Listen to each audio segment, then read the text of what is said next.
everyone. I hope and I believe you all are doing great. This is Dr. Arya, your pathology faculty, and we will study pathology in such a manner that you don't have to mug up anything. You don't have to rant anything. We will study pathology with concepts, tricks, and with a lot of mnemonics. Okay, so let's just get started. Before starting, let me just give you an overview. We will first start with the general pathology. Then we will do the systemic pathology. And in the end, we will do the hematology. Okay. And in between, I will also give you some LAQs and important topic for your university exam point of view, so that you don't have to go here and there. This will be a one-stop solution for everything. Okay. And what I was telling is, in order to be good in your systemic pathology, you have to be very thorough with general pathology. So pay attention to all the lectures, but especially to the general pathology lecture. Okay, so let's just get started. First one we have is the cell injury. Now, in this figure, you are able to see the normal mechanism. Okay, how does the injury occurs? Like, there will be certain etiology which causes the disease, like any trauma can be there, any nutritional imbalance can be there, infections can be there, or any toxins that affect your cells. What will happen then?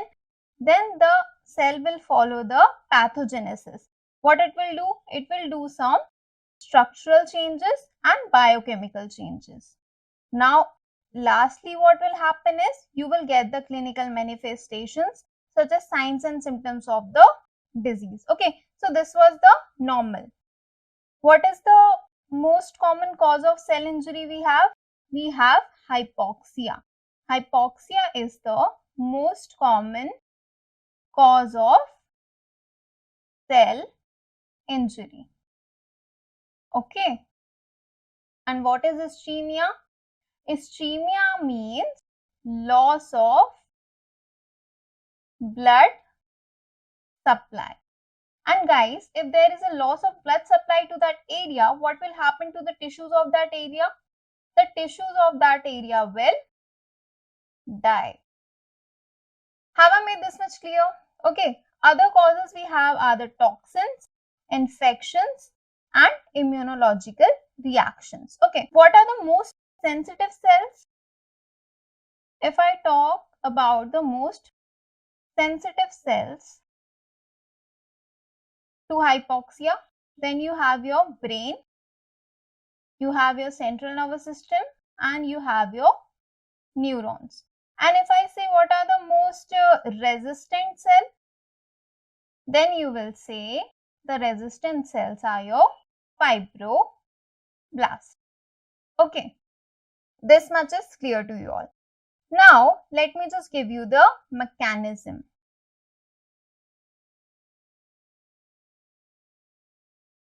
Let's understand this with the help of an example. Like, there is one person, he just get over with his university exam. What happened is, he decided to go on a Ladakh. While deciding, he was in a normal state, right? Now what happened is, he was very excited. Out of excitement, he forgot to wear his helmet. Now, if he was not wearing his helmet on a road trip, what will happen? He met with an accident, as a result of which there will be injury to the body. And if the cells of that area will fail to adapt,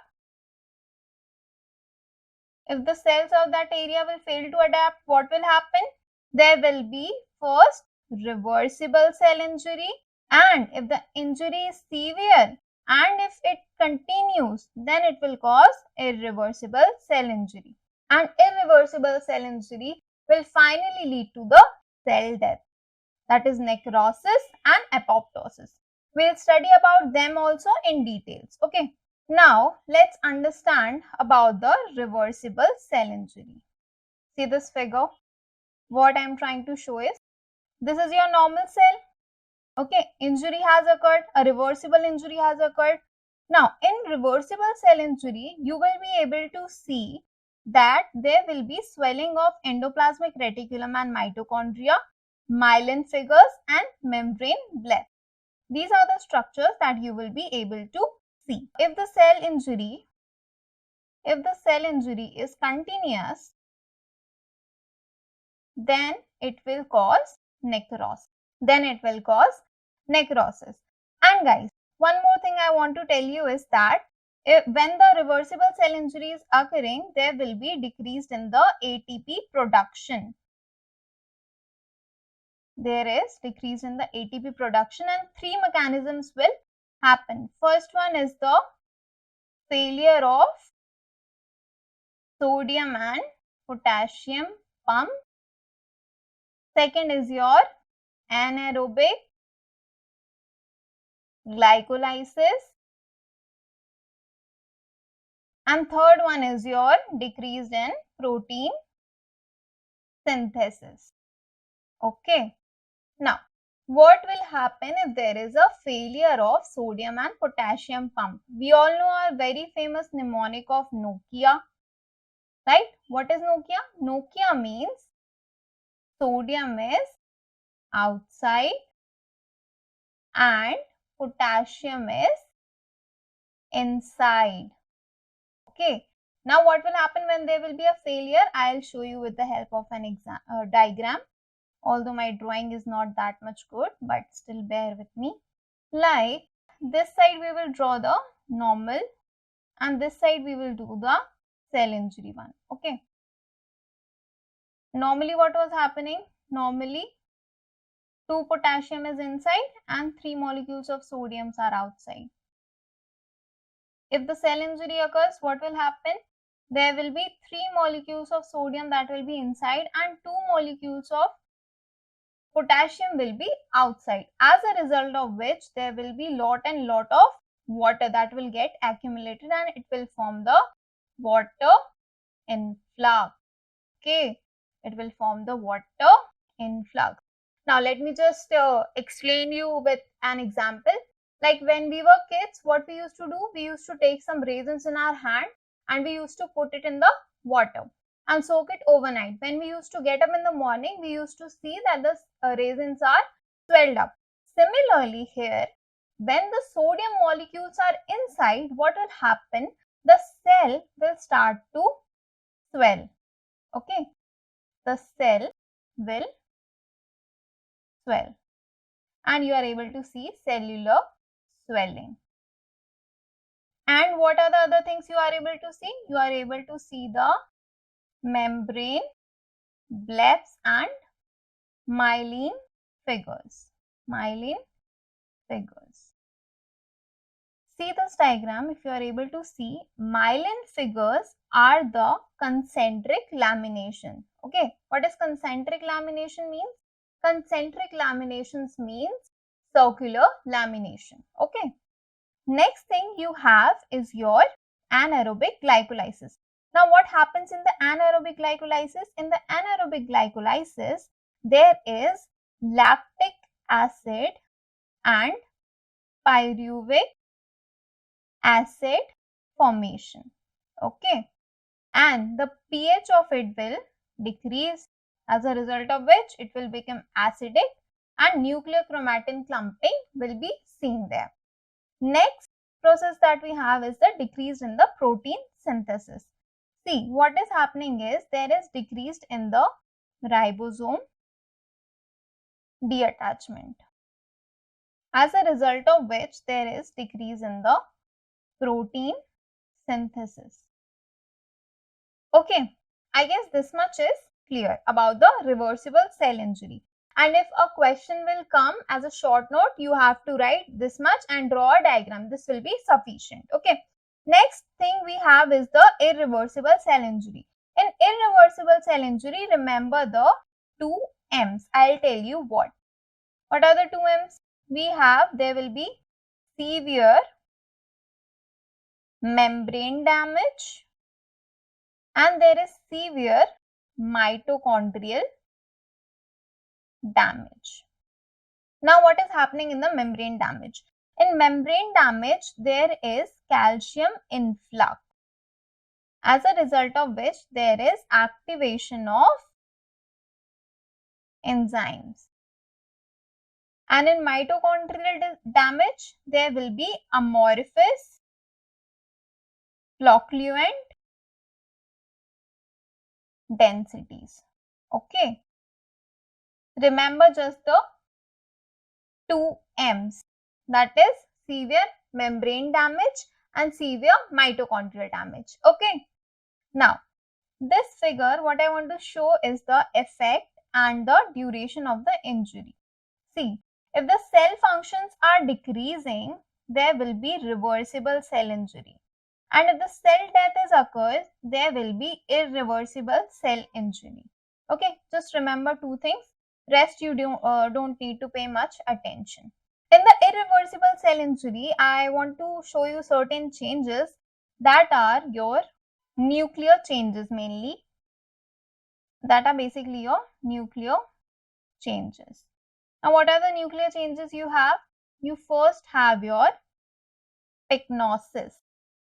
What is pycnosis? See, pycnosis means this. This is your cell and this is the nucleus of the cells. So, it will be small and dark nucleus.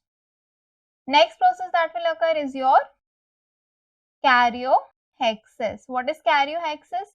It means the fragments of the nucleus. Nucleus will be having the nuclear fragmentation. And last one will be your karyolysis. Lysis means the breakdown.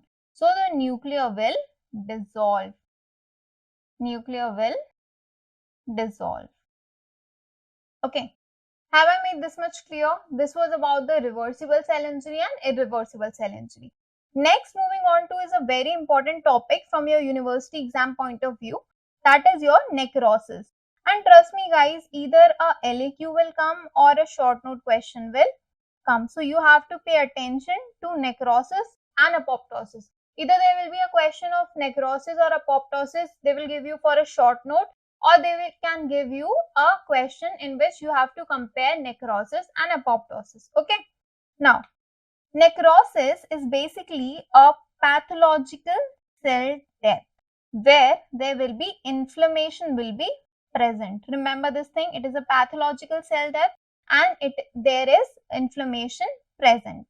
If I tell you what are the microscopic findings you have, then you will be able to see microscopically there will be eosinophilic cells. Eosinophilic cells means the pink cells. Okay. Then you will be able to see amorphous densities and inflammation will be there. Next is we have the type of necrosis. How you will proceed with writing a question? You will first tell the definition, then you will write the type of necrosis, and in the type just explain what are the necrosis that we have with the help of certain diagrams if you are able to draw. Okay. First one we have is the coagulative necrosis. Now, coagulative necrosis guys is the most common necrosis. Mechanism of action of it is denaturation of proteins.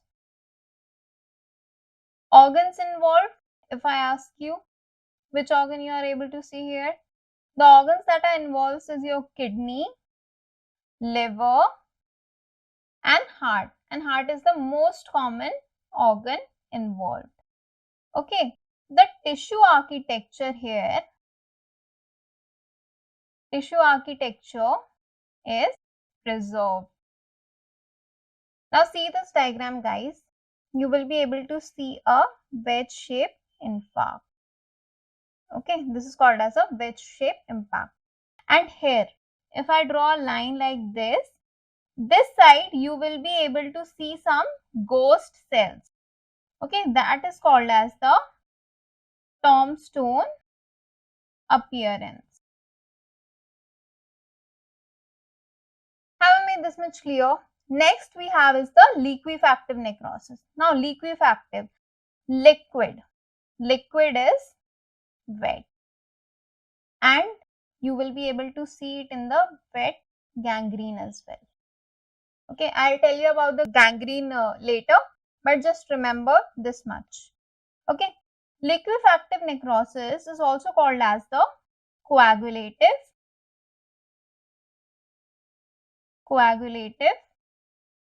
necrosis. The site that it involves are mainly your brain and pancreas. And tissue architecture here is lost. There will be high enzymatic level. Okay, next we have is your caseous necrosis. Now what is caseous necrosis? Remember caseous, C for C. Caseous is cheese-like necrosis. Caseous means cheese-like necrosis. Now what happened here is there are high lipid content in the cell wall. High lipid content is there in the cell wall. Most commonly it is seen with tuberculosis, syphilis and fungal infection. Okay, see this figure. This white you are able to see is your cheese-like necrosis. That is your caseous necrosis. So next time when you are having your sandwich with the cheese, just think about the caseous necrosis. Okay. Now, next thing we have is the fat necrosis. As the name suggests, fat necrosis. So the site will be anything where the fat is accumulated, like your breast, and where the fat is accumulated in your omentum. What happens with the breast? If there is any kind of trauma to the breast, there will be fat breakdown. Okay, there will be fat breakdown and you will be able to see certain chalky white deposits, and these chalky white deposits are of calcium. See, these chalky white deposits.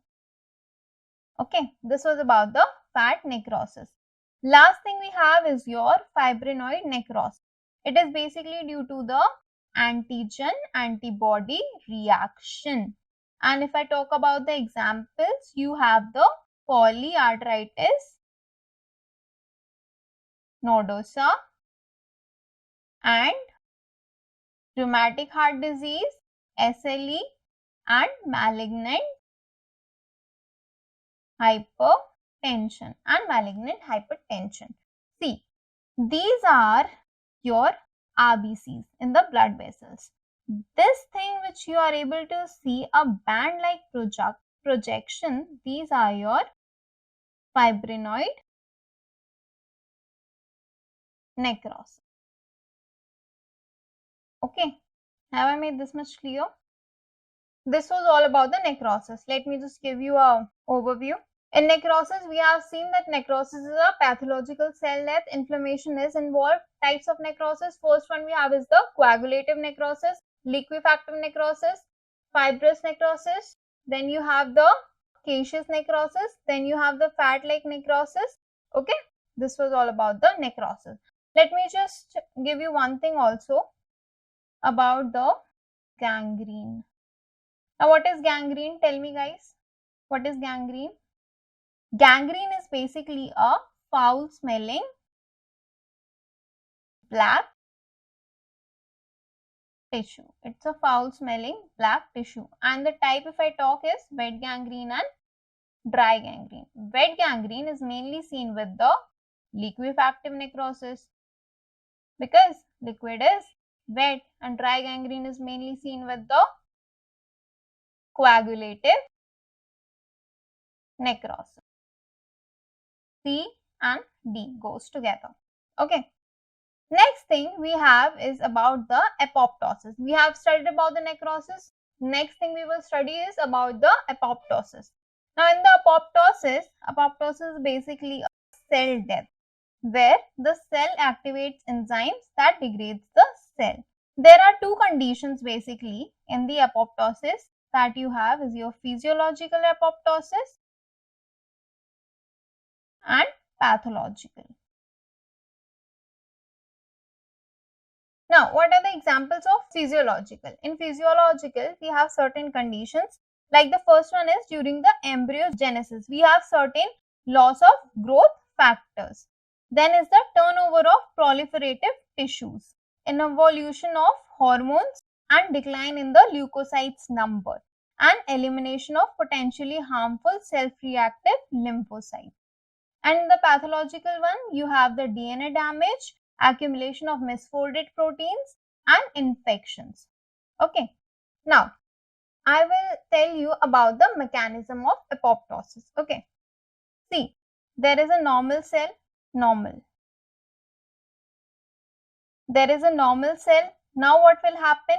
If there will be a cell injury, there will be condensation of the chromatin and the membrane belt will be formed. As a result of which, the cells of that area will start to degrade themselves and there will be cellular fragmentation, as a result of which there will be the formation of apoptotic bodies and the process of apoptosis will occur. Okay. In the mechanism, you have the two pathways, mitochondrial pathway and the death receptor, that is the extrinsic pathway and the intrinsic pathway. Now, what happened in the intrinsic pathway, that is your mitochondrial pathway? Suppose there is a cell injury. Okay, it can be due to any DNA damage, it can be due to the growth factor failure, or it can be due to the protein misfolding. There are some sensors and some regulators of the apoptosis. You have the BH3 sensors. Now, what the BH3 sensors will do? It will go to the BCL family. That you have the stress sensors are your BIM, bed, backs, HOMA. Okay, these are your stress sensors that you have in the BCL family. Now, what will happen? This stress sensor will get activated and go to the mitochondria. Then they will go to the cytochrome C and it will cause the caspase activation. If the caspase activation will be happening, there will be endonuclease activation and breakdown of the cytoskeleton.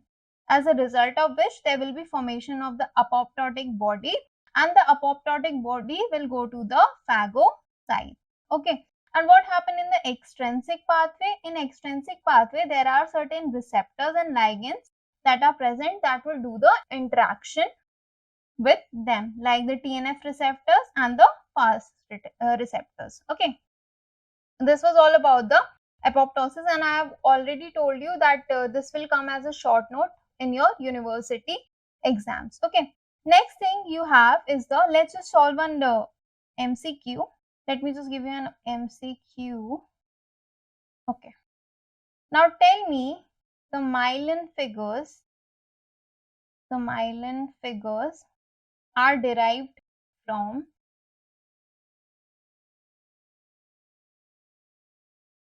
your option are cytoplasm,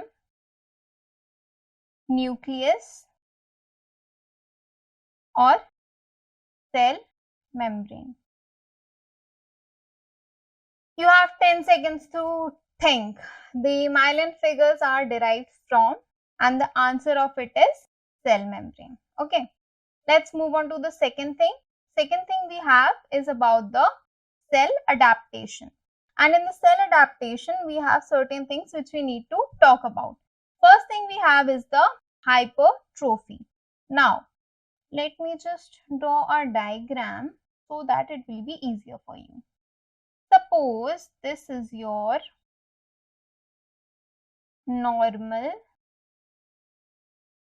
cell. Okay. What happens in the hypertrophy? In hypertrophy, there will be increased in the size of the cell. And what happened in the hyperplasia? In hyperplasia, there will be increase in the number of cells. Okay, this much is clear to you all. Now, hypertrophy, as we have seen that hypertrophy means increased in the size, right? Now, what causes the increase in the size? There are certain transcription factors. There are certain transcription factors which are causing it. If I tell you the example, see, examples are your gravid uterus. Gravid uterus means a pregnant uterus. Okay, the uterus of a pregnant female. Next example you have is your muscles of the body builders, and next is the obstruction of urinary bladder. See, what happens is, like suppose this is the urinary bladder we have. What will happen if there will be any obstruction here? The urine will not be able to pass and will get accumulated over here, as a result of which the size of urine will increase. Okay, the size of urine will increase. Next thing you have is the hyperplasia. What is hyperplasia? Hyperplasia means increase in the number of cells. Okay, hyperplasia means increase in the number of cells and increase in the cell division. What is the example? Example, we have the endometrial hyperplasia. What is endometrial hyperplasia? You will learn this in your obs-gynae also. There is endometrial cancer in which there will be there is thickness in the endometrium layer of the uterus. Okay. Next thing, this was about the female, and in the male. In male you have the prostate hyperplasia. Okay, this much I guess is clear. We also have some common examples like the gravid uterus, which follows both hyperplasia and hypertrophy. And if you ask me what to choose, then hypertrophy more than hyperplasia. Okay, next we will study is about the atrophy. What is atrophy? Atrophy means there is decrease in cell size and number. Okay, atrophy means there is decreased in cell size and cell number. Now, certain examples which you need to remember. The first one is your diffuse atrophy. In diffuse atrophy, remember, there is a person who met with an accident and he got a fracture. Okay, now if there is a fracture, then the person has applied cast for about 6 to 7 months. Okay, let's say he has applied cast for 6 to 7 months. Now what happened is there is immobilization of the limb. When there is immobilization of the limb, what will happen? There will be muscle atrophy. Okay, there will be muscle atrophy. Second we have is the denervation atrophy. Denervation atrophy. Now what is denervation atrophy? As the name suggests, something related to the nerves will be there. Okay. Example is polio paralysis. Example is polio paralysis, as there is decreased in the nerve supply. Third one we have is the ischemic atrophy. What is ischemia? I have told you ischemia means decreased in the blood supply. There will be ischemic atrophy. Example I will give you of brain atrophy. Okay, like the senile brain of a senile person or the Alzheimer's disease. This much is, I guess, is clear to you all. Next thing we have is about the metaplasia. And guys, this is also very, very important. Metaplasia is important. Okay, it will come. What is metaplasia? Metaplasia is basically a reversible process. Okay, it is a reversible process. Like one tissue can be transformed into the another tissue and vice versa will occur. Okay, See this? You have the basement membrane, you have the normal columnar epithelium, which was converted into the squamous epithelium. Okay, what happens is, I'll give you some examples also. First one is there is ciliated epithelium of lungs. There is ciliated epithelium of lungs that is there. Now what happened is, the person is a smoker. Smoking damages the cilia. Smoking damages the cilia. Now what will happen? There will be the ciliated epithelium will be converted into the squamous epithelium. Okay. This was the first example. Second example we have is a very famous Barrett esophagus. Okay. And one thing you need to remember is, in Barrett's esophagus, there is increased risk of adenocarcinoma. In Barrett's esophagus, there is increased risk of adenocarcinoma. What happens basically is, the normal squamous epithelium is converted into the interstitial columnar epithelium.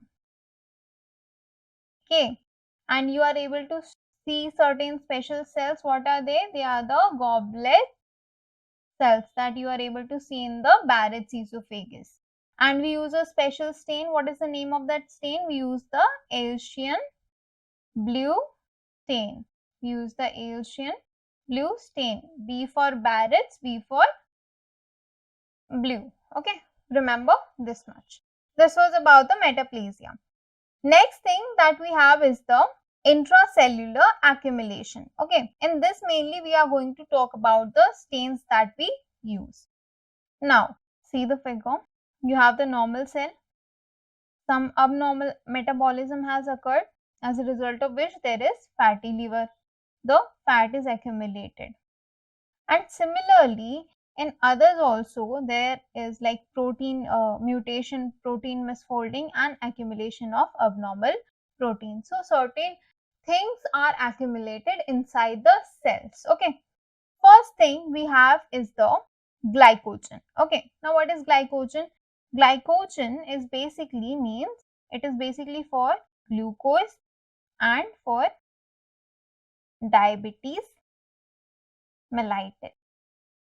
Now guys, if we are talking about the diabetes mellitus, tell me one thing, that what is the criteria for diabetes? Tell me the criteria. Tell me the fasting blood sugar level. Tell me the random blood sugar level for diabetes. Okay. We'll study in an integrated manner. So that's why you have to tell me this. The stain that we use is the PAS. And it is mainly for the Whipple's disease. We will see in the GIT more. PAS stain is mainly used for the Whipple's disease. Remember with the mnemonic that girls like pink color.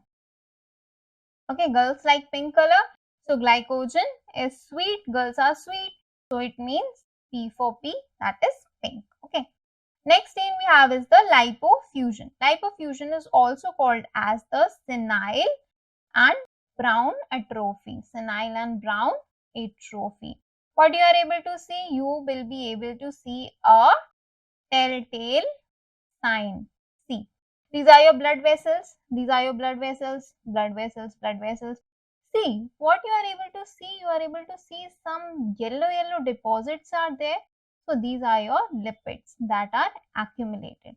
And the most common area where the lipids are accumulated is your heart. Okay. Next thing you have is your telltale signs you are able to see, and the stains that are used is your oil red O stain and the ZN stain. Next thing you have is the melanin.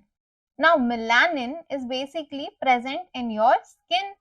We all know this. It is present in your hair, but you know that melanin is also present in your brain. In which area of your brain? It is present in the substantia nigra, and it is important for which disease? For the Parkinson's disease.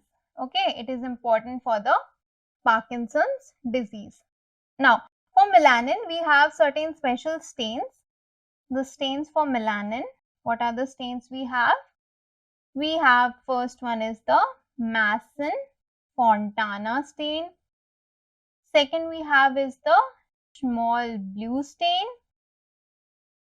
Third we have is the immunohistochemistry.